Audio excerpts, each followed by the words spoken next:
দিনের বেলা মানুষের বিচার করে, রাতের বেলা ওমর রাতের বেলা মানুষের দ্বারে দ্বারে ঘুরে ঘুরে খবর নেয় কার কি হাল। একদিন ওমর ঘুরতে গিয়া তাকায় দেখেন জঙ্গলের মাঝখানে আগুন জ্বলে, আগুন, জঙ্গলের মাঝখানে আগুন। ওমর দূরের থেকে দাঁড়ায় দাঁড়ায় দেখতেছেন এক বৃদ্ধা মহিলা একটা পাত্রের মধ্যে আগুন পানি গরম করে, আর ওই মহিলার পায়ের চতুর্পার্শ্বে বাচ্চাগুলো ঘুমিয়ে পড়ে আছে। হঠাৎ একটা বাচ্চা উঠে কান্না করে, আম্মু খানা দাও। বৃদ্ধা মহিলা চোখের পানি ছেড়ে বলে, আম্মু অপেক্ষা কর, তোদের জন্য খানা তৈয়ার হচ্ছে, একটু অপেক্ষা কর। মায়ের এই আর সান্ত্বনার বাণী শুনে বাচ্চাগুলো কান্না করে আবার ঘুমায় গেল। হযরত ওমর সালাম দিলেন, আম্মা যান। মহিলা ডাক দিয়া বলেন, কে তুমি? বলে, আমি একজন আগন্তুক যুবক সন্তান। ওমরের নাম বলে নাই, পরিচয়টাও গোপন রাখলেন। মহিলা বলে, কেন আসছো? বলে, আমি একটু আসছি, কারো কোনো উপকার করা যায় নাকি? বলে, তুমি উপকার করবা? বলে, হ্যাঁ। বলে, উপকার কি করবা জানি না, তবে আমার একটা কথা শুনো। আমার দেশে নাকি ওমর নামের বান্দা দেশ পরিচালনা করে। আমি দুনিয়ার আদালত পারি না, হয় হাসরের আদালতে আমি ওমরের বিরুদ্ধে মামলা দায়ের করব। কারণ এই বাচ্চাগুলো একদিন আর 2 দিন না, বহুদিন হয়ে গেল খানা দিতে পারি না, কান্নায় পেট পিঠের সাথে লেগে গেছে। আমি মা মহিলা মানুষ, আমার মুখেও খানা নাই।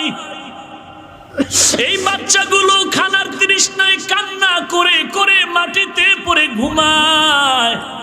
আমি ওদের সান্ত্বনা দেওয়ার জন্য আমি একটু পানি পাত্রে নিয়ে গরম করতেছি, কিন্তু খানা নেই।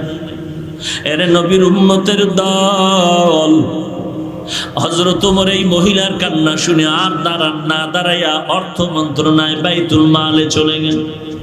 অর্থ মন্ত্রণালয়ে চলে গেলেন, সাথে কেউ নাই, একমাত্র একটা গোলাম নাম আসলাম। ওমর একটা আটার বস্তা রেডি করলেন। আটার বস্তাটা রেডি করিয়া বলে, আসলাম, আটার বস্তা আমি ওমরের মাথায় তুলে দেব। আসলাম চোখের বাড়ি ছেড়ে বলেন, খলিফাতুল মুসলিমিন, আপনি তো অর্ধ জাহানের খলিফা ওমর। যে ওমর রাস্তায় হাঁটলে শয়তান হাঁটে না, সেই ওমর আপনি মাথায় আটার বস্তা নেবেন, কল্পনাও করা যায় না। আপনি বেয়াদবি মাফ করেন, আমার মাথায় আটার বস্তা উঠায় দেন। ওমর ডাক দিয়া কয়, রে আসলাম, বলো আমার দায়িত্বের অবহেলার কারণে কি আমি আসামির কাঠগড়ায় হাসরের ময়দানে দাঁড়াবো? তুমি কি চাও? বলে, না চাই। ওমর বলে, আসলাম আর দেরি করবি না, আমার দায়িত্বের অবহেলার থেকে যদি বাঁচাইতে চাও তাড়াতাড়ি আটার বস্তা আমি ওমরের মাথায় দিয়ে দাও। আসলাম আটার বস্তা ওমরের মাথায় যখন তুলে দেয়, অর্ধ জাহানের খলিফা ওমর, যেই ওমরের জন্য আমার নবী আল্লাহর কাছে দোয়া করেছেন, ও আল্লাহ ওমরের এই কালেমার বাসিন্দা বানায় দাও। যেই ওমরের উপরে আল্লাহ খুশি হইয়া আয়াত নাজিল করলেন, সেই ওমর আটার বস্তা মাথায় নিয়া সামনে যায়, গোলাম পেছনে পেছনে কান্না করে করে হাঁটে। মহিলার বাড়ির কিনারায় গিয়া বলে, ও আম্মা জান, একটু ভেতরে যান, আমাকে একটু কাজ করার সুযোগ দেন। খলিফাতুল মুসলিমিন ওমর আটার বস্তাটা নামাইয়া আটা বের করে নিজ হাতে খামির বানায়া ওমর নিজে এখন রুটি বানানো শুরু করলে। ওমরে ফারুক নিজ হাতে রুটি বানায়, মহিলা অপেক্ষা করতেছে, বাচ্চাগুলোর খানা নাই, কান্না করে, আম্মু খানা দাও, খানা দাও। এরে দুনিয়ার মুসলমান, কার নাম ইসলাম, কার নাম নবীর আদর্শ? ওমর রুটি বানায় বানায় বলে, আম্মা জান, এই রুটিগুলো আপনি খাবেন, বাচ্চাদের খাওয়ান, আর বাকি আটা রেখে গেলাম, শেষ হওয়ার আগে আবার চেষ্টা করব খবর নিতে। ওমর রুটি দিয়ে এবার বিদায়। পরিচয়টা গোপন রেখেছে। আল্লাহর বান্দি বলে, যুবক দাঁড়াও, আমি একটু আল্লাহর দরবারে দোয়া করে দিই। মহিলা হাত উঁচু করে বলেন, ও দয়ার মালিক, আজকে আমাদের দেশের ক্ষমতায় যদি ওমরের নারাইকাই যুবকের দিতা, তো আমাদের এই দেশ জান্নাতের বাগান হয়ে যেত। ওমর কথা না বলে চোখের পানি ছেড়ে বিদায় হয়ে গেল। ওমর গিয়া পরের দিন মসজিদে নববীর মধ্যে জরুরি বৈঠক ডাকলেন, আর একজন বার্তাবাহককে পাঠায় বলেন, যাও অমুক এলাকার বৃদ্ধা মহিলাকে বলো খলিফাতুল মুসলিমিন ডেকেছে। বার্তাবাহক গিয়া যখন বলল, আম্মা জান, খলিফাতুল মুসলিমিন আপনাকে ডেকে পাঠিয়েছেন, মহিলা কাঁপা শুরু হয়ে গেল। ভয়, গতকালকের ঘটনা বুঝি যুবক ওমরের কাছে জানায় দিছে, আজ আমার ফাঁসি হয়ে যাবে।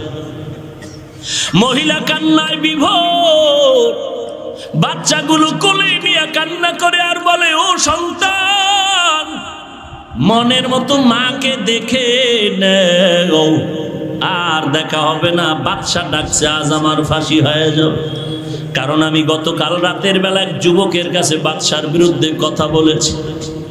মহিলা কান্না করে করে সন্তানের থেকে বিদায় নিয়ে খলিফাতুল মুসলিমিনের দরবারে রওনা।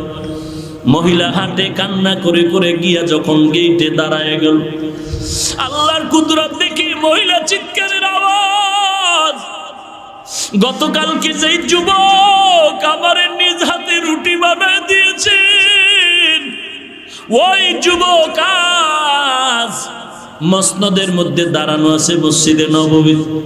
মহিলা আরো ভয় পেয়ে গেল। ওমর চোখের পানি ছেড়ে বলে, মা কাঁদবেন না, আজকে আপনার কান্না না আপনার হাসি, আমি ওমরের কান্না, কারণ আজকে আমি ওমর আপনার কাছে আসামি, আপনি হবেন আজকের বিচারক। ওমর রাদিয়াল্লাহু তাআলা একটা লম্বা পাগড়ি নিয়ে এক মাথা গলায় পেঁচায় দিল, নিজের গলার মধ্যে পাগড়ির একটা অংশ পেঁচায় আর এক অংশ বলে, আম্মা জান আপনার হাতে নেই, আপনি এই পাগড়িটা নিয়ে আমাকে ফাঁসির মঞ্চে ঝুলায় দেন, আমি ওমরের বিচার করে না মা। তারপরও চাই আমি আল্লাহর আদালতে যেন আসামির কাঠগড়ায় দাঁড়ায় জবাব দিতে না হয়, কারণ কিয়ামতের ময়দানের আদালত বড় কঠিন। একদিকে সূর্য মাথার উপরে নেমে আসবে, 12টা সূর্যের মুখ জমিনের দিকে তাপ, সূর্যের তাপে জমিনটা হয়ে যাবে তামা। ওদিকে আল্লাহ পাকের কুদরতি আওয়াজ, লিমানিল মুলকুল ইয়াউম লিল্লাহিল ওয়াহিদিল কাহ্হার। আল্লাহ পাকের আওয়াজে হাসরের ময়দানটা থরথর করে কেঁপে উঠবে। ওদিকে জাহান্নামের আওয়াজ, জাহান্নাম চিল্লায় বলবে, ও আল্লাহ, গুনাহগার গুলো কই? গুনাহগার গুলো আমার পেটের মধ্যে দাও, আমার পেটে বড় ক্ষুধা। জাহান্নামের আওয়াজে হাসরের ময়দানের মানুষ পাগলের মতো চিৎকার মারো।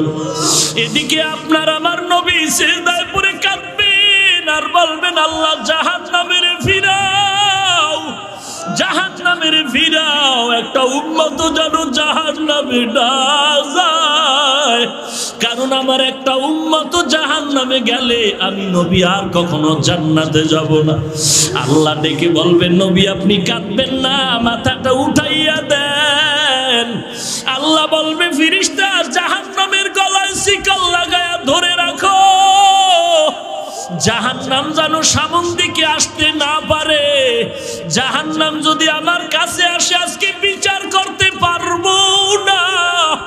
তাড়াতাড়ি জাহান্নামের শিকল লাগায় পেছনে টানতে থাকো। 70,000 শিকল জাহান্নামের গলায় লাগায় 70,000 ফেরেশতা টানবে, ধরে রাখতে পারবে না। রহমাতুল্লিল আলামিনের কান্না শোনার পর আল্লাহ বলবেন, ওয়ালা সাউফা ইউতিকা রাব্বুকা ফাতারদা। ও নবী আমি ওয়াদা করেছি আপনাকে বেজার করব না, খুশি রাখবো। আল্লাহ পাক কুদরতি হাতে একটু পানি দিয়া বলবে ফেরেশতা এই পানিটা জাহান্নামের গায়ে একটু ছিটায়া দাও। ফেরেশতারা আল্লাহর দাও কুদরতের পানি জাহান্নামের গায়ে ছিটায়া দাও, মাত্র জাহান্নাম পেছনে দৌড়ানো শুরু করুন। ফেরেশতারা বলবেন ও মালিক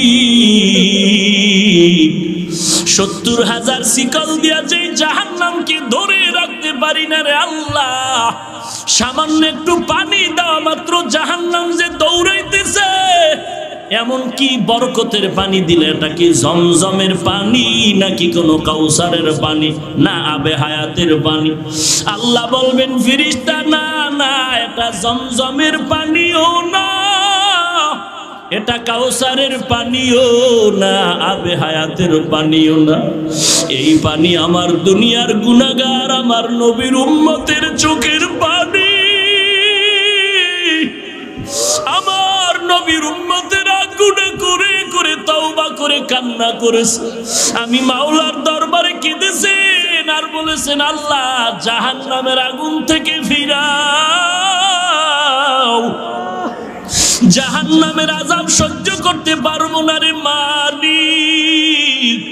এরে যুবক পায়ে হাত রেখে বলি রে যুবক, আজকে যদি আমি শার্ট প্যান্ট টাই লাগায় পড়তাম, দাড়ি কাটতাম, কেউ বাধা দিত না। এই টুপি দাড়ির কারণে কত গালি শুনলাম, তারপরও টুপি দাড়ি ফালাই না। কারণটা কি বাবা? আজকে একটাই কারণ, আল্লাহর কোরআনে কোনো মিথ্যা নাই। আল্লাহ বলেন এক জাররা পরিমাণ গুনাহ নিয়ে যদি কবরে যাও, নবী বলেন ওই দুই পার্শ্বের কবরের মাটির চাপ, কবরের মধ্যে একটা নয় দুইটা নয় ৭০ থেকে ৯৯টা সাপ, কবরের মধ্যে জাহান্নামের আগুন চলে আসবে। এরে যুবক তাকায় দেখ, তোমার আমার মতো যুবক স্কুল কলেজে পড়ে, নামাজ ছাড়ে না, দাড়ি কাটে না, অভাব নাই। তোমার আমার মতো যুবক র্যাব আর্মি পুলিশ বিডিআরের চাকরি করে, নামাজ ছাড়ে না, অভাব নাই। একটু মনের প্রশ্ন করো তুমি কেন পারবা না রে বাবা? তোমার আমার মতো যুবক কোটি টাকার ব্যবসা করে, হারাম খায় না, অভাব নাই। তুমি কেন পারবা না রে যুবক? তোমার আমার মতো যুবক সন্তান ড্রাইভারি করে, নামাজ বাদ দেয় না, তুমি কেন পারবা না? তোমার আমার মতো যুবক সন্তান আজকে দেখো কৃষি কাজ করে, মাঠে ময়দানে নদীর মধ্যে কাজ করে, নামাজ ছাড়ে না, তুমি কেন পারবা না রে বাবা? আল্লাহর কাছে তওবা করো, আল্লাহর কোরআন সত্য, গুনাহগারের আযাব হবে তাও সত্য। এরে নবীর উম্মতের দল, জান্নাতের ১০ জন সাহাবায়ে কেরামের মধ্যে ওমর একজনের বড় জাহান্নামের ভয়ে কান্না করে। তোমার আমার কি পরিমাণ কান্না করা দরকার?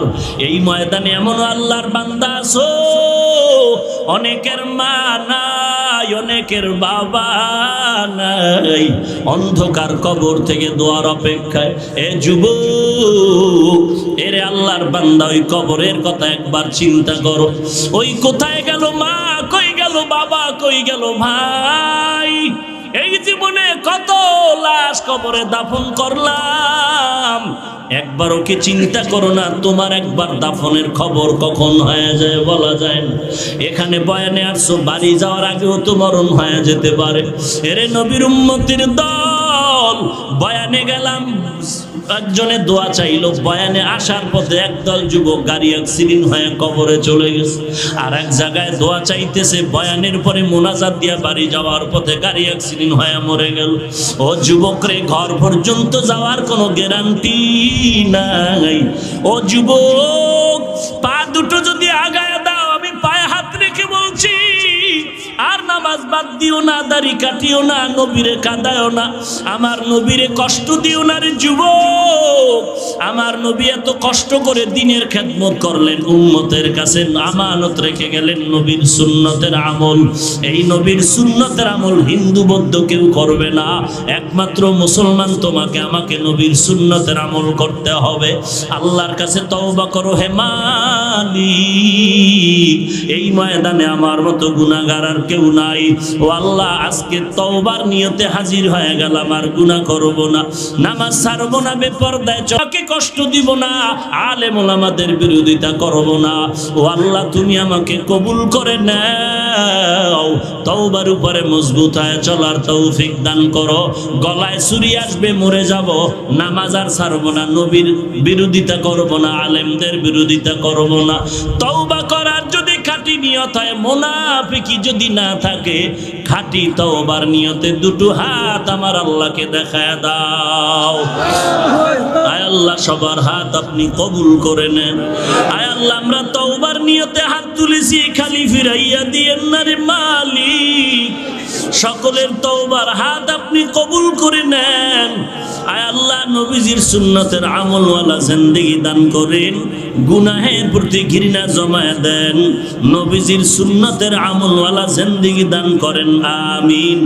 আলহামদুলিল্লাহি রাব্বিল আলামিন, ওয়াসসালাতু ওয়াসসালামু আলা সাইয়্যিদিল আমবিয়া'i ওয়াল মুরসালিন وعلى آله وأصحابه أجمعين يا أرحم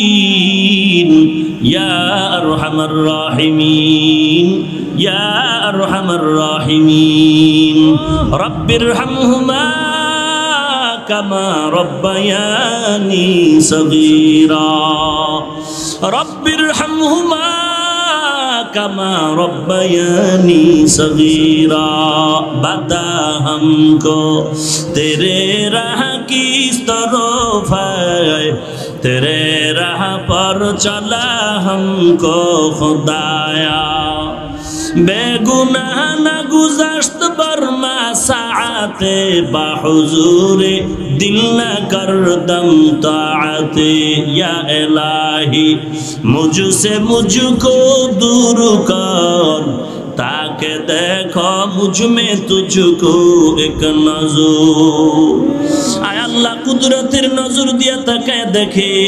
देखेन কত উলামায়ে কেরামরা ময়দানে হাত তুলেছে, কত সাদা দাড়িওয়ালা হাজী সাহেব, আমার কলিজার টুকরা, কত ব্যবসায়ী, কত চাকরিজীবী, কত যুবক ভাই, কত ছাত্র ভাই, আয় আল্লাহ পর্দার আড়ালের কত মা বোনেরা হাত তুলেছেন। আয় আল্লাহ, টাকার জন্য, খানার জন্য কেউ ময়দানে আসে না রে আল্লাহ। আপনি জানেন কত দূর দূর থেকে কষ্ট করে পায়ে হেঁটে কেউ গাড়ি ভাড়া করে আসছে রে আল্লাহ। এখানে এমনও বান্দা হাজির যারা চিরদিনের জন্য এতিমের মতো হাত তুলেছে। এমনও বান্দা এই সমস্ত এলাকায় আছে যারা ছোটবেলা ওই দেশের থেকে মা বাবা ছাড়িয়ে এখানে আসছে, আর মা বাবার সাথে দেখা হয় নাই। মা বাবা সন্তানের জন্য কান্না করে করে দুনিয়া থেকে বিদায়। ওই মা কোথায় গেল, সন্তানও কবর দিতে পারে নাই। ও আল্লাহ, তাকায় দেখেন এই পাহাড়িয়া এলাকার মধ্যে আপনার বান্দারা দিনের মজলিস মিলাই দিল রে আল্লাহ। আয় আল্লাহ, আপনার কি একটু মায়া হবে না? আজকের আয়োজন যারা করেছেন আপনি তাদেরকে কবুল করে নেন। আয় আল্লাহ, যারা সহযোগিতা করেছেন কবুল করে নেন। ওলামায়ে কেরামদের আলোচনার ভুল ত্রুটি ক্ষমা করে দেন। আয় আল্লাহ, সহি তরিকায় আমল করার তৌফিক দান করেন। আয় আল্লাহ, আপনার খাস ওলিদের বন্ধু হওয়ার তৌফিক দান করেন। 5 ওয়াক্ত নামাজ বা জামাত আদায়ের তৌফিক দান করেন। সহিভাবে কোরআন পড়ার তৌফিক দান করেন। আয় আল্লাহ, আমাদের দিল থেকে রিয়া, হাসাদ, কিবির দূর করে ইখলাস দান করেন। আয় আল্লাহ, নবীজির মোহাব্বতে মোনাজাত কবুল করে নেন। সারা দুনিয়াতে শান্তি দান করে দেন। বাংলাদেশ শান্তির দেশ বানায় দেন। দেশের জন্য, দিনের জন্য যারা জীবন দিল তাদের মাফ করে দেন। এখনো যারা চেষ্টা করে কবুল করে নেন। প্রশাসনিকভাবে যারা কাজ করে সবাইকে দিনের খাদেম বানায় দেন। আয় আল্লাহ, প্রত্যেকটা মা বোনদের আবেদা পর্দানিশী বানায় দেন। ছেলে সন্তান সন্তানগুলো দিনদার বানায়া দেন। ও দয়ার মালিক, আয় আল্লাহ প্রত্যেক মা বাবাকে নেককার সন্তানের মা বাবা হওয়ার তৌফিক দান কর। আলহামদুলিল্লাহিল্লাযী জাআলাশ শামসা ওয়াল কমারা বিহুসবান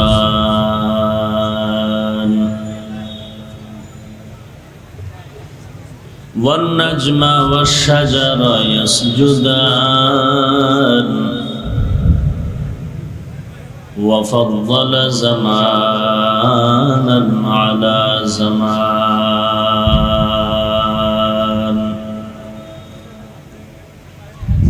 كما فضل مكانا على مكان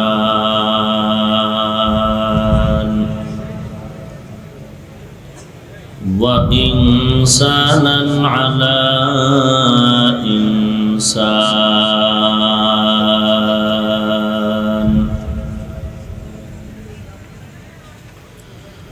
ونشهد أن لا إله إلا الله وحده لا شريك له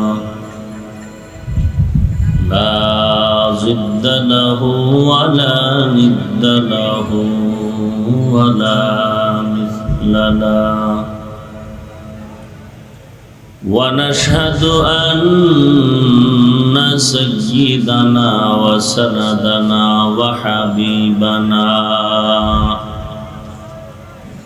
وحبيب ربنا وطبيبنا وطبيب قلوبنا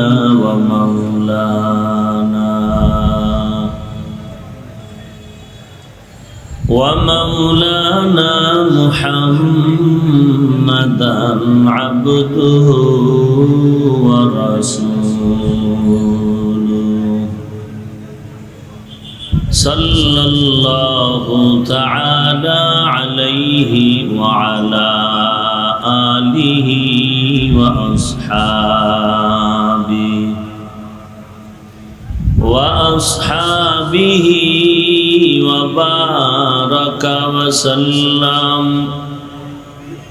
وبارك وسلم تسليما كثيرا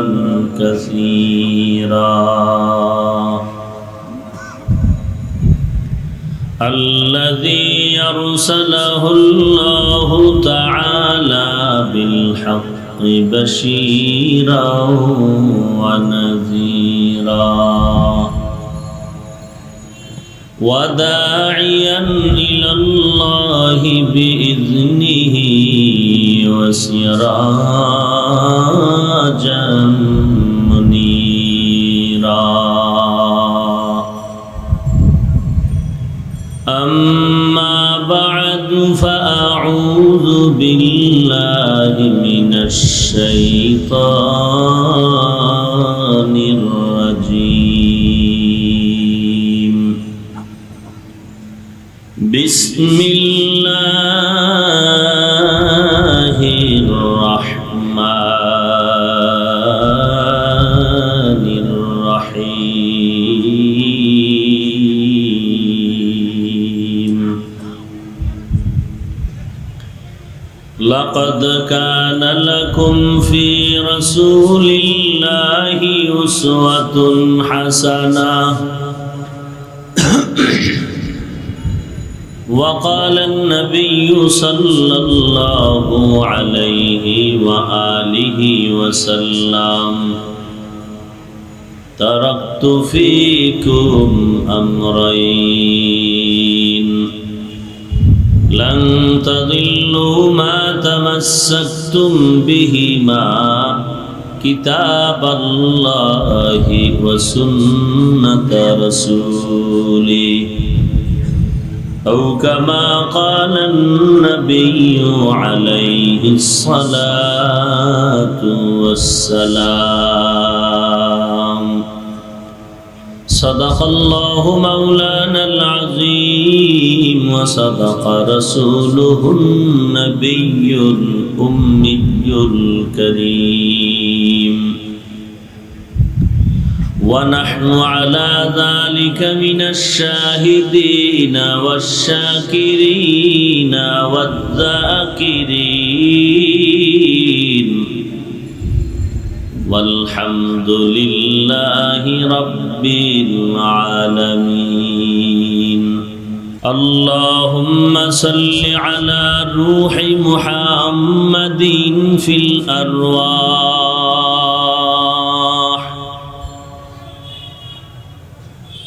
وعلى جسد محمد في الأجساد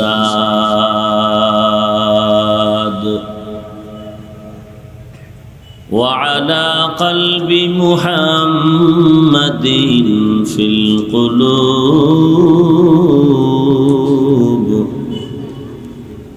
وعلى قبر محمد في القبور بذكر شهر چبینی در خروش است ولیدانا دری معناک گوش است نه بلبل برغلش تسبیح خانست کہ ہر کھارے بتسبیحش زبانست مومنا ذکر خدا بسیار گو یاد او کن یاد او کن یاد او لا الہ الا اللہ لا الہ الا اللہ لا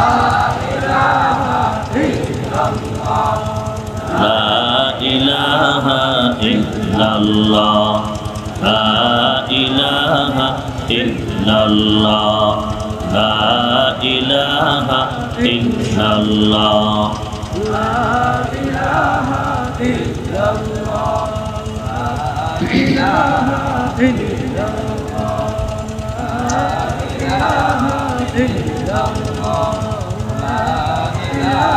الا اللہ لا الہ الا اللہ لا الہ الا اللہ لا الہ الا اللہ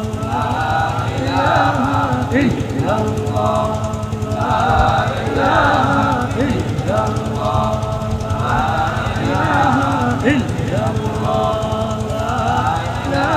إلا الله لا إله إلا الله محمد رسول الله سبحانك لا علم لنا إلا ما علمتنا إنك أنت العليم الحكيم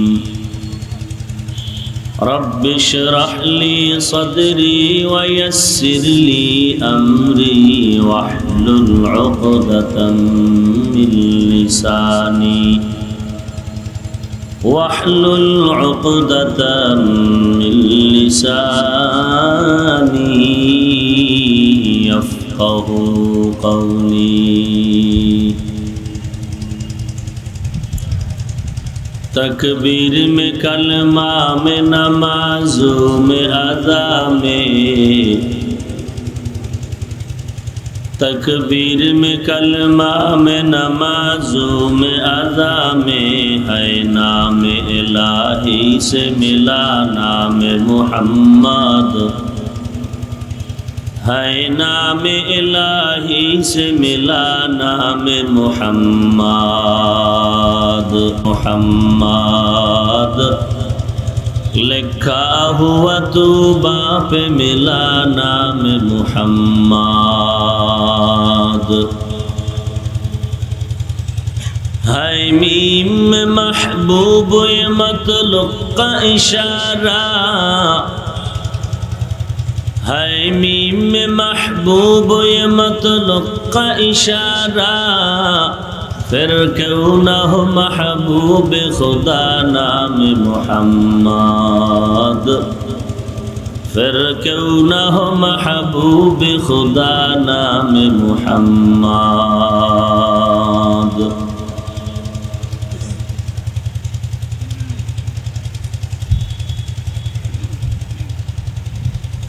অধ্যকার ওয়াজ মাহফিল ও হালকা জিকির উপস্থিত মুহতারাম সম্মানিত সভাপতি, প্রধান অতিথি, বিশেষ অতিথিবৃন্দ, মুআজ্জাজ ও মুকাররম জাতির মাথার মুকুট ওয়ারাসাতুল আম্বিয়া হযরত উলামায়ে কেরাম, দূর দূরান্ত থেকে আগত আল্লাহ পাকের আশিকিন, জাকিরিন, শাকিরিন, মুহিব্বিন, মুরব্বিয়ান আযম, কলিজার টুকরা আমার সমবয়সী যুবক বন্ধুগণ, স্নেহের ছোট ভাই, পর্দার আড়ালে অবস্থানরত শ্রদ্ধেয় সম্মানিত মা ও বোনেরা,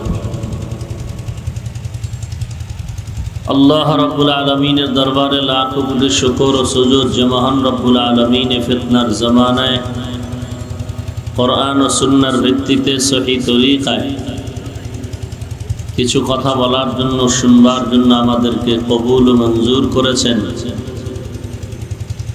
নেয়ামতের শুকর আদায়ার্থে মুসলমান হিসেবে ঈমানের আওয়াজ উঁচু করে এক আওয়াজে উচ্চ কণ্ঠে সকলেই কালিমাতুশ শুকর উচ্চারণ করি, আলহামদুলিল্লাহ। যাদের অক্লান্ত পরিশ্রমের মাধ্যমে আজ এই সুন্দর আয়োজন,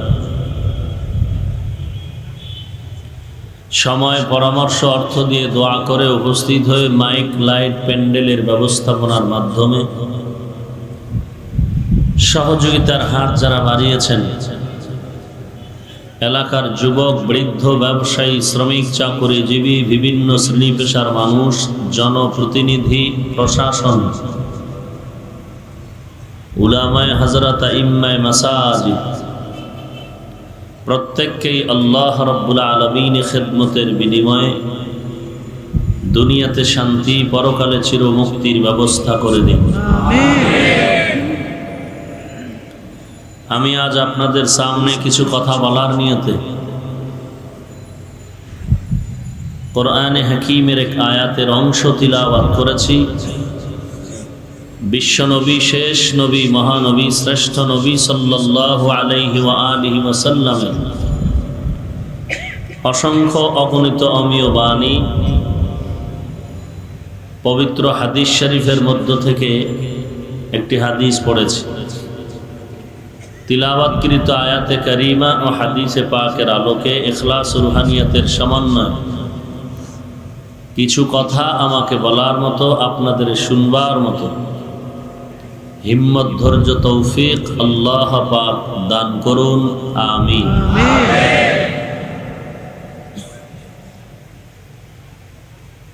লাকাদ কানা লাকুম ফি রাসূলিল্লাহি উসওয়াতুন হাসানাহ। হে দুনিয়ার মানুষ, উম্মতে মুহাম্মদী যারা,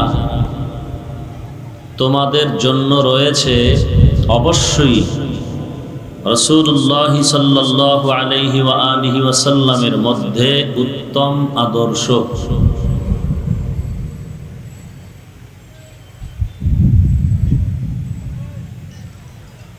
রাসূল আরবি সাল্লাল্লাহু আলাইহি ওয়া আলিহি ওয়াসাল্লাম হাদিসে পাকে ইরশাদ করেন,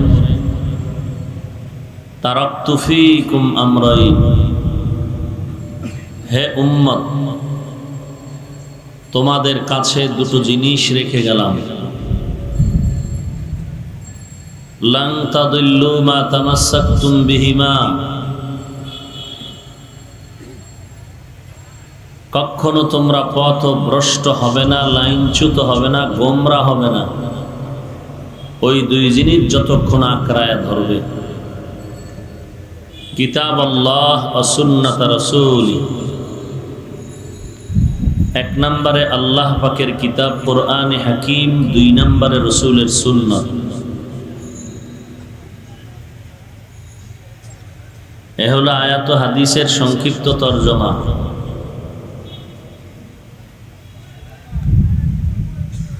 বর্তমান আরবি মাস রবিউল আউয়াল। মুসলমান হিসেবে আরবি মাসের নামগুলো মনে রাখা, স্মরণ রাখা খুব জরুরি একটি আমল। ভাগ্যের নির্মম পরিহাস হলো মুসলমান হইয়া আরবি মাসের নাম মনে রাখবে দূরের কথা, যেই বাংলা ভাষার জন্য জীবন দিল অকাতরে যুবক যুবতী মা বোন, সেই বাংলা মাসের নামও বাঙালি ভুলে যাচ্ছে। বাংলা মাসের নামও জানে না। এবং যেই দিন বাংলা ভাষার আন্দোলন করতে গিয়ে শহীদ হয়েছিল 4 যুবক, যাদের নাম ইতিহাসের পাতায় স্মরণ করে মানুষ, সেই দিনটাকেও স্মরণ করে ইংলিশে, বাংলায় না। 21শে ফেব্রুয়ারির জন্য ওরা জীবন দেয়নি,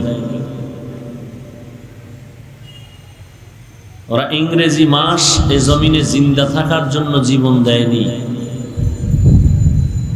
বাঙালি জাতি বাংলা ভাষার জন্য, বাংলা ভাষায় কথা বলবে, বাংলাকে স্মরণ রাখবে, এজন্য জীবন দিয়েছিল। যাই হোক, ওদিকে যাব না। ভালো কথা বললেও অনেক সময় অনেকের কাছে খারাপ লেগে যেতে পারে, যেহেতু অন্তরে ময়লা জমা। চশমার আয়না কালো, স্টেজে উঠে বলে বাতি কালো কেন, এই টুপি কালো কেন? আসলে কি টুপি কালো, বাতি কালো, না আয়না কালো? যার অন্তর কালো সে কখনো ভালো মানুষগুলোকে ভালো বলবে না, সে ভালোগুলোকে বলবে খারাপ। উল্টাইয়া ওর কানে ধরে যদি কেউ বলতে পারতো যে আমি খারাপ না, তুই নিজেই খারাপ, বলার লোক নাই, বলার লোক নাই। 2-1 থাকলেও তার পার্শ্ব প্রতিক্রিয়ায় যারা সহযোগিতা করবে তাও নাই। বলবে হুজুর এই এলাকায় এই বিষয় বয়ান করেন, আবেগ প্রবণ হয়ে বলবে এই বিষয়ে বয়ান করেন, এই বিরুদ্ধে বয়ান করেন, অমুকের বিরুদ্ধে বয়ান করেন।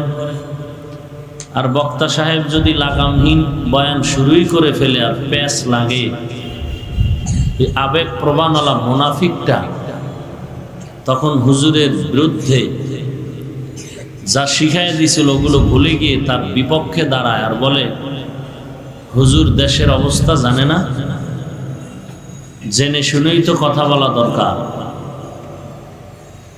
যে শিখাই দিছে সে এখন এই কথা বলে। তো যাই হোক, আরবি মাস রবিউল আউয়াল,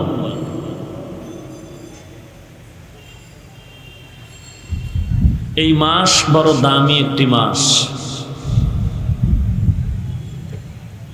এ মাসেই রাহমাতুল লিল আলামিনের আগমন হয়েছিল,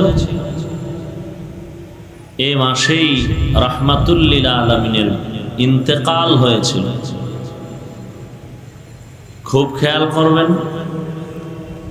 ভুল হলে ধরায় দিবেন।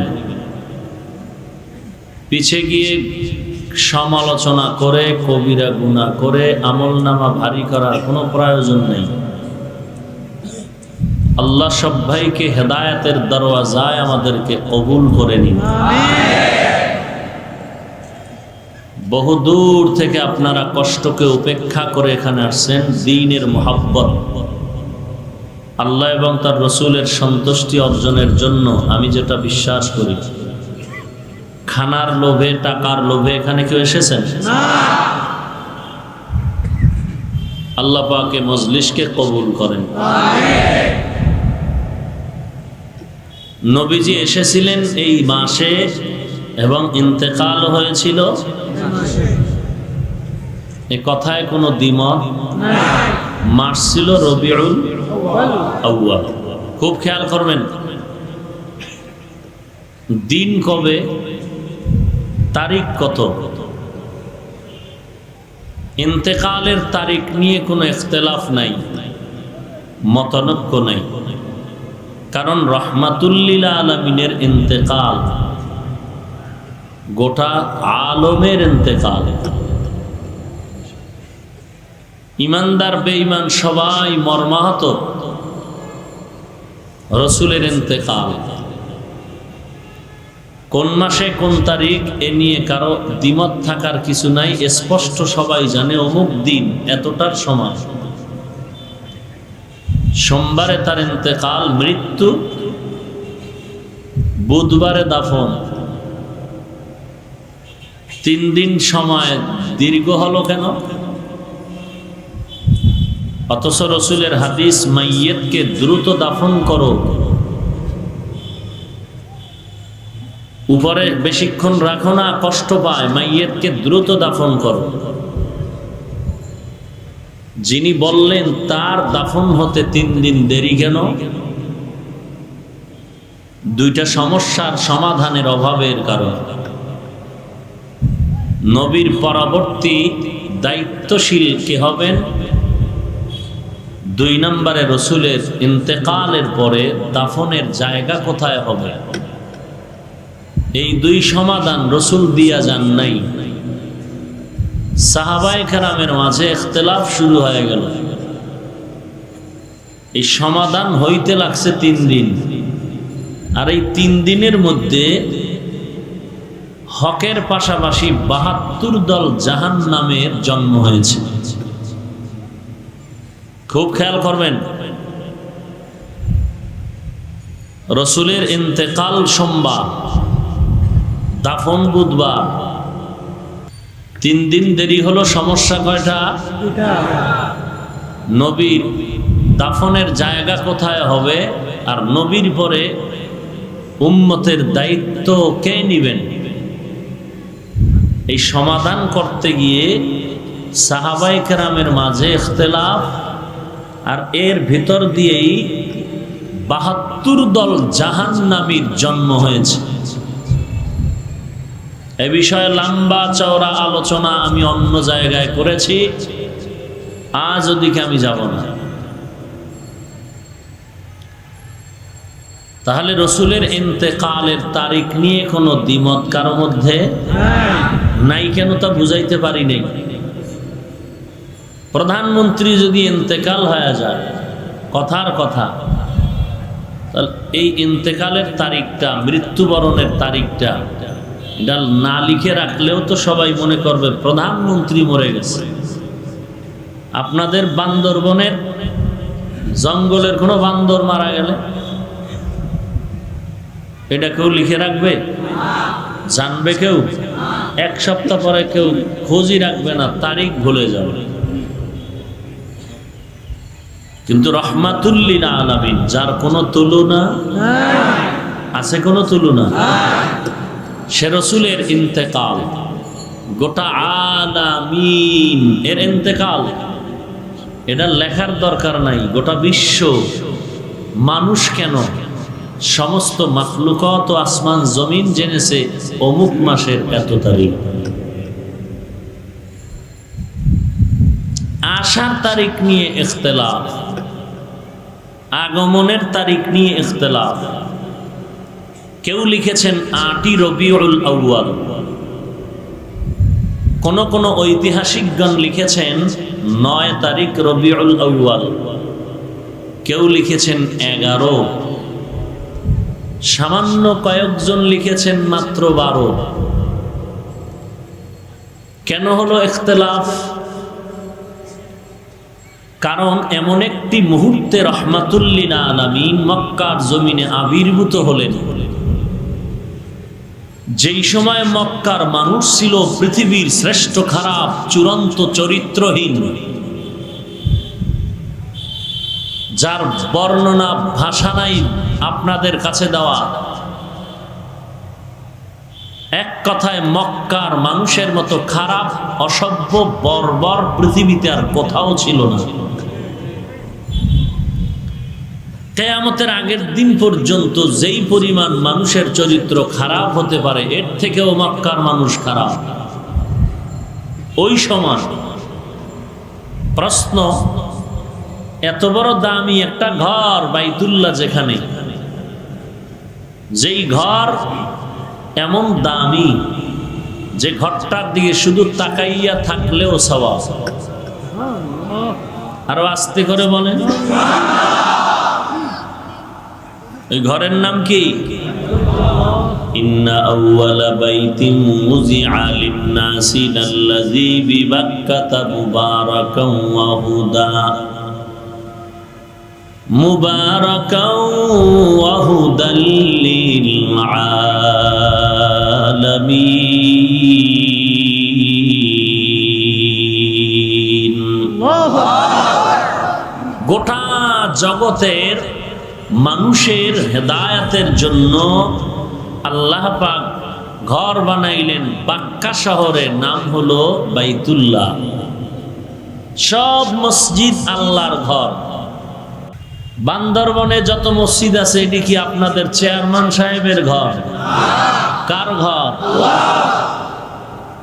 কিন্তু আল্লাহ পাক রব্বুল আলামিন আমভাবে বলেছেন সব আমার ঘর, কিন্তু বাইতুল্লাহ এটা আমি আল্লাহর ঘর। সব উটনি এর স্রষ্টাকে, কোন উট আল্লাহই বানাইছেন, কিন্তু বলেন না এটা আমার। সালেহ আলাইহিস সালামের উটনিকে বলেছেন নাকাতুল্লাহ, এটা আমার উট, আমার উটনি। সব নবী রসুলকে পাঠাইছেন, সন্দেহ? আওয়াজ আসতে কেন? সব নবী রসুল কে পাঠিয়েছেন? কোন রসুলকে বলেন না এটা আমার রসুল। মুহাম্মদ সম্পর্কে আল্লাহ বলেন রসুলুল্লাহ, ইনি আমি আল্লাহর রসুল। 12 মাস বছরে কয় মাস? কোন একটা মাস নির্ধারণ করেছেন আল্লাহ, নাম রেখেছেন আল্লাহ, কিন্তু এক একটা মাসের সাথে আল্লাহ নির্ধারিত বলেন নাই যে রবিউল আউয়াল আমার মাস, রবিউল সানি আমার মাস, রবিউল আখির আমার মাস, হ্যাঁ এরকম রমাজান আমার মাস। হ্যাঁ, একটা মাসকে আল্লাহ বলছেন এটা আমার মাস, শাহরুল্লাহিল মুহাররম। মুহাররম আরবি মাসের প্রথম মাসটা আমি আল্লাহর মাস। মানি হলো সব আল্লাহর, একটু এদিকে ইশারা করে ফজিলতকে উঁচু করে দিলেন। সব রসুল আমার, সব আম্বিয়া কেরাম মাসুম, বেগুনা। এর মধ্যে ফজিলতের মধ্যে আমি মুসাকে বলি নাই রসুল্লাহ, ঈসাকে বলি নাই রসুল্লাহ, ইব্রাহিমকে বলি নাই রসুল্লাহ। রসুল বলেছি কিন্তু আল্লাহ শব্দ যোগ করি নাই, শুধু মুহাম্মদকে বলেছি তিনি আমার রসুল্লাহ, তিনি আমি আল্লাহর রসুল।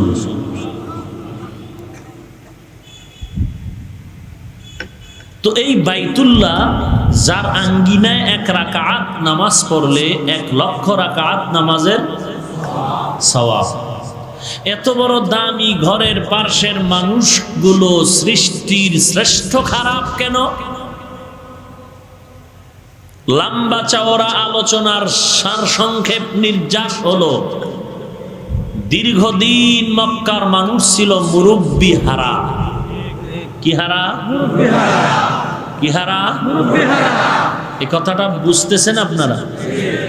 মুরব্বি তাদের নাই, মুরব্বি ঈসা নবীর বিদায়ের পরে আমার নবী আসার মাঝখানে কোনো মুরব্বি নাই। মুরব্বি না থাকার কারণে এরা বিপদগ্রস্ত হয়ে গেল।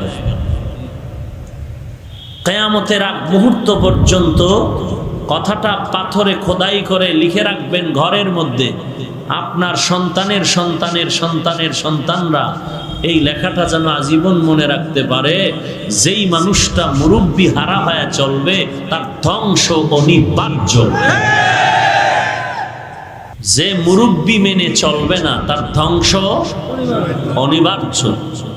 ঠিক সেই মুহূর্তে মক্কার চূড়ান্ত চরিত্রহীন মানুষগুলোকে, সৃষ্টির শ্রেষ্ঠ খারাপ মানুষগুলোকে চিকিৎসা করার জন্য আল্লাহ পাক শ্রেষ্ঠ ডাক্তার করে পাঠালেন, শ্রেষ্ঠ ঔষধ নিয়ে রহমাতুল লিল আলামিনকে। কোথায় পাঠালেন? কথা বলেন।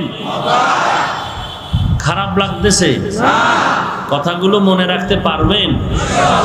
মনে রাখতে পারলে অনেক কিলাকিলির সমাধান হয়ে যাবে ইনশাআল্লাহ। কারণ এই বাংলাদেশ এমন এক দেশ, ইসলাম নিয়ে যেই বাটপারি চলে, পৃথিবীর আর কোন দেশে ইসলাম নিয়ে এত বাটপারি চলে না। শুধু ইসলামটারে নিয়ে যেই বাটপারি আর বেঈমানি করে, কোন বেঈমান না, কোন বেঈমানেরা না, হিন্দু না, বৌদ্ধ না, খ্রিস্টান না, ইহুদি না, নামদারি ইসলামের ব্যানারওয়ালা মুনাফিকের গোষ্ঠী।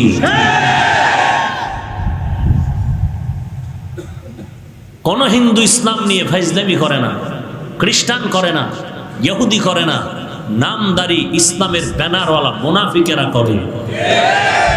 যে কারণে আজ বাংলাদেশের মুসলমান নামাজে দাঁড়াইয়াও মারাত্মক টেনশন। নামাজ যে পড়ি, হাত বাঁধবো কই? নাবির নিচে বাঁধলে বুকওয়ালারা বেজার, বুকে বাঁধলে নাবিওয়ালারা বেজার, নামাজই ভরুম না। এই কিলাকিলি এই জঙ্গলে নাই। হ্যাঁ, এই জন্যই বললাম ইসলাম নিয়ে বাটপারি বাংলাদেশে যত চলে, পৃথিবীর আর কোথাও এ বাটপারি চলে না।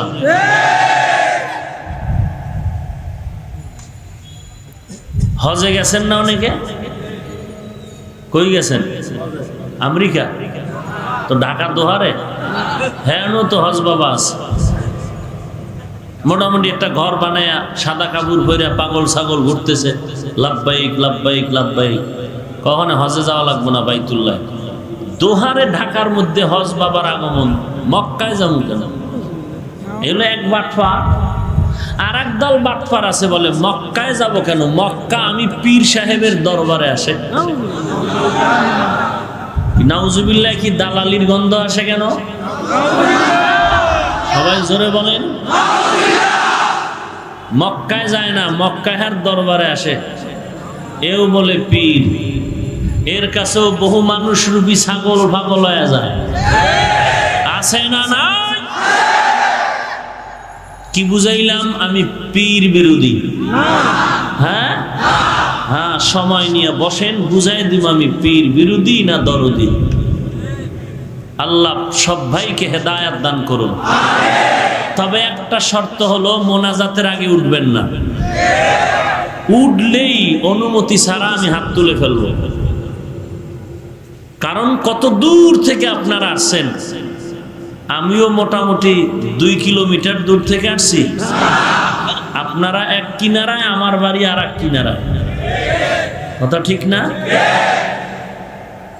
অতএব উঠা বসার ব্যারাম জাগো আছে। এদের উচিত ময়দানের বাহিরে বসে বয়ান শোনা, ভিতরে ঢুকে ডিস্টার্ব না করা। মোনাজাতের আগে উঠবেন। আল্লাহ সব ভাইকে কবুল করেন। রহমাতুল লিল আলামিন। ও যেটা বলতেছি, মক্কায় আপনারা হজে যান, যারা গিয়েছেন ওখানে গিয়ে দেখবেন কেউ বুকে হাত বাঁধে, কেউ নাভির নিচে, কেউ হাত ছেড়ে দেয়। হাজি সাহেবরা একটু টের পাইছেন নি? বাঙালিগো টের পাওয়ারও কায়দা নেই। 11 মাস যত বাটপারি বাংলাদেশে না করে, 40 দিনের হজে গিয়ে এই বাটপারি করে।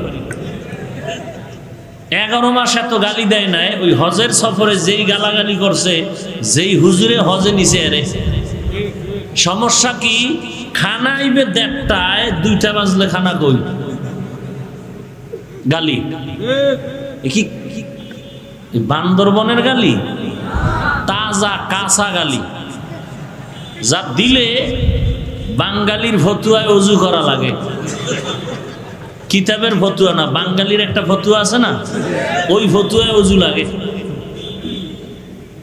আপনারা হাসিয়েন না, বাস্তব কথা বলছি। এই চোরার ঘরের চোরা হজ কবুল হবে কসু।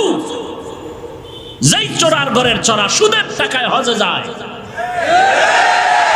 যেই চোরায় হজে গিয়া আল্লাহর ঘরের সামনে গিয়ে কান্না নাই, মোবাইলের সেলফি আর জবানে গালি। যেই লাউ, কথাটা বাঙালির কথা কিন্তু বাস্তব এমন না।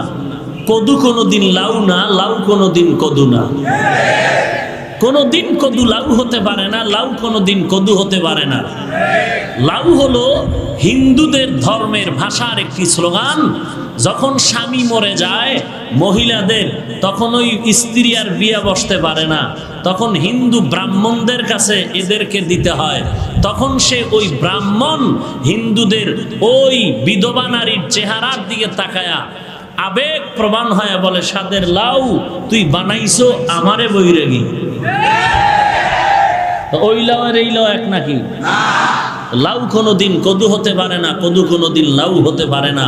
কপাল খারাপ আমাদের যে আমরা আল্লাহর ভয় অন্তরে না থাকার কারণে অনেক কথা সঠিক বুঝাইতে গিয়েও মানুষকে বুঝাইতে পারি না। আল্লাহ সব ভাইকে হেদায়েত দান করুন। হায় রে মালিক, তুই মক্কায় গিয়া কেউ হাত ছেড়ে দেয়, বুকে বাঁধে, নাবিতে বাঁধে, জোরে আমিন কয়, আস্তে আমিন বলে, কোন কিলাকিলি আছে বলেন? সৌদিয়ানরা কি কেউ রে মারছে? এই তুই বুকে বাঁধলি কেন, কেউ নাবিতে বাঁধলি কেন? কোনো কিলাকিলি নাই, ঝগড়া নাই, যার যার ইবাদত তারা করতেছে। সব জগতের কিলাকিলি এই বাংলাদেশে। কেন? অহংকার, আমি ভালো তুই খারাপ। এই ক্যান্সারে পাইছে বাঙালির, যে আমি হক তুই বাতিল, আমি হক তুই মুশরিক, আমি হক তুই খারাপ, তোর ঈমান নষ্ট, তুই মুশরিক হয়ে গেছে। কে কয়? একজন আলেম যদি কইতো বুঝা যাইতো যে কোন সিফা সাফা দিয়া দলিল লয়ে বুঝি কইছে। এমন এক লোকে কইছে যে বোমা মারলো আউযুবিল্লাহ পারে না, আলহামদু পারে না, সালামটা দিতে পারে না। এ কয় ইমাম সাহেব মুশরিক, এ কয় সরমনাই মুশরিক, এই বান্দা কয় তাবলীগ মুশরিক, এই বান্দা বলে দেওবন্দিরা জাহান্নামী। এজন আলেম কইলেও তো একটু চিন্তা করা যাইত, কইলো কেন? যে বলতেছে সে মুশরিক শব্দের ব্যাখ্যাও জানে না, মুসলমানের সন্তান হইয়া সালামটাও দিতে পারে না, আসসালামু আলাইকুমও বলতে পারে না, বলে সালাম আলাইকুম। তার মানে তোর মাথার উপরে আল্লাহর গজব পড়ুক, ঠাডা পড়ুক, এইগুলো তোমার সালামের তর্জমা। তো কপাল কত খারাপ যে আইএবিএ পাশ করলি মুসলমান, আসসালামু আলাইকুম শব্দটা শিখলি না, তোর কপালে ধিক্কার। রাহমাতুল লিল আলামিন মক্কার জমিনে আসলেন সৃষ্টির শ্রেষ্ঠ রোগীর শ্রেষ্ঠ চিকিৎসক হয়ে। তিনি শ্রেষ্ঠ ডাক্তার, তিনি শেষ ডাক্তার, এবং তিনি এমন এক প্রেসক্রিপশন রেখে গেলেন, কিয়ামত পর্যন্ত এই প্রেসক্রিপশনে গোটা জগতের মানুষ ওই প্রেসক্রিপশন ফলো করে ঔষধ সেবন করবে। নতুন কোন ডাক্তার জমিনে জন্ম নিবে না, নতুন কোন ডাক্তার কোন প্রেসক্রিপশন দিতে পারবে না। কিন্তু রসুলের শ্রেষ্ঠ শেষ প্রেসক্রিপশন যে উম্মতকে দিলেন, যেই প্রেসক্রিপশনের ঔষধ খেয়ে উম্মতেরা রুহানিয়াতের লাইনে ভালো হয়ে যাবে, সফলতা অর্জন করবে, এই প্রেসক্রিপশন সবাই বুঝবে না। বুঝে না কি সবাই? বুঝে? বুঝে না। ভালো ভালো ডাক্তারের প্রেসক্রিপশন বুঝতে হলে আমার মতো সাধারণ লেখাপড়া করেনেওয়ালাও বুঝি না, আর একজন পণ্ডিতের কাছে গিয়ে বলতে হয়, ভাই দেখো তো কি লেখছে ডাক্তার। তো রসুলের দেওয়া প্রেসক্রিপশন কিয়ামত পর্যন্ত চলবে। যারা বুঝবে না তাদেরকে বুঝাইয়া দেওয়ার দায়িত্ব শুধুমাত্র কেবলমাত্র একমাত্র উলামায়ে কেরামের, আর কারণ কিয়ামত পর্যন্ত ওলামায়ে কেরাম রাসূলের দেওয়া প্রেসক্রিপশন উম্মতের বুঝায় দিবে কোরআন আর সুন্নতের মাধ্যমে। কোরআন আর সুন্নতের মাধ্যমে উম্মতের প্রেসক্রিপশন বুঝায় দিয়া বলবে এইভাবে নামাজ পড়ো, এইভাবে টুপি পরো, এইভাবে দাড়ি রাখো। প্রেসক্রিপশন তুমি ফলো করতে পারবা না, তুমি জানো না কোরআনের হাদিসের ব্যাখ্যা, জানো না তরজমা, জানো না হালাল হারামের বিধিবিধান। যারা জানে তাদের থেকে জেনে নাও তারা কারা। একমাত্র তারা উলামায়ে আহলে হক। এখন যেই বান্দা বলে আমার আলেম লাগে না, আমি আলেম পছন্দ করি না, তাকে বলবো ধন্যবাদ, মরার আগে ওসিয়তনামা লেখো, তোমার জানাজা যেন আলেম না দেয়, কুকুরের মতো চাপা মাটি দিয়ে রাখে। তুমি যে বলো আলেম লাগবে না, তোর মা বাবার বিয়া বৈধ করেছে আলেম, তোর দাদার মরণের দাফনটা বৈধভাবে করেছে আলেম, না তোর বাপ মার বিয়া জিন্দেগিতে বৈধ হতো না যদি আলেম না থাকতো।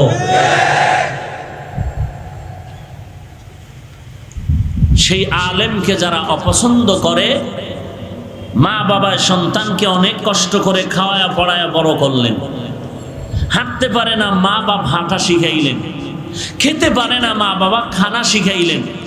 বড় হয়ে সন্তান যদি বলে মাও বাপ বাবাও, একটাও আমার লাগবে না, সমাজের প্রত্যেকটা মানুষ বলবে তোর মতো কুলাঙ্গার জমিনে কেউ নাই। যেই আলেমের কারণে আমি হাফিজুর রহমান আজ বান্দরবনের হাজারো মানুষের সামনে বসে কথা বলি, পেছনে উলামায়ে কেরামের অবদান। মাথায় টুপি দাড়ি আল্লাহ চিনতাম না, আলেমদের কারণে চিনেছি। নবী চিনতাম না, আলেমদের কারণে চিনেছি। পশ্চিম চিনতাম না, আলেমদের কারণে চিনেছি। কালেমা নামাজ জানতাম না, উলামায়ে কেরামের কারণে জেনেছি। আব্বা আম্মার আদব শিখতাম না, আলেম হাতে ধরে ধরে শিখাইলেন। আলেম ওলামাদের মাধ্যমে আল্লাহ চিনলাম, কোরআন শিখলাম, হাদিস শিখলাম, সুন্নাত শিখলাম। আজকে যদি সেই আলেমের অবদানকে ভুলে গিয়ে কোনো বেয়াদব বলে আলেম দরকার নাই, লাগবে না, তোর মতো কুলাঙ্গার জমিনে কেউ না।